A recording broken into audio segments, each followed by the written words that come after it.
Akkam jirtu daawwattoonni hordoftoonni saba koofan YouTube channel yeroo gabaabaa gidduutti kan nu MTU Oro Art Groupin egaan komeediiwwan gaggabaabaa lamaan sadan tokko jettee simbiraan ga'uun keenya ni yaadatama. Maarii yeroo gabaabaa gidduutti bokseenyaa mata duree jedhuun dhufaatiin jira. Maarii warri maatii keenya faaraa taatan ammuma YouTube channel keenya jala galuudhaan subscribe godhaa isinii jenna qubuma keessan eeggachaa.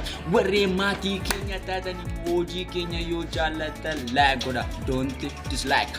Maarii egaan komeedii gabaabaa yeroo dhufti bokseenyaa dhufaa jira coming soon. Adanya boksenya boom mare obboleessi kiyas mare waan dabalee qawan irra seenqabu mare warroonni subscribe nu godhin jirtan subscribe gochuudha warroonni like keessan nu bukkeetti namni isaa like nu gochuudha bukkeedhaaf keessattuu barattoonni Middle University warri maatii nu fintee maatii nu taasisanii subscribe godha warri maatii taatanii like gochuudha bukkeedhaaf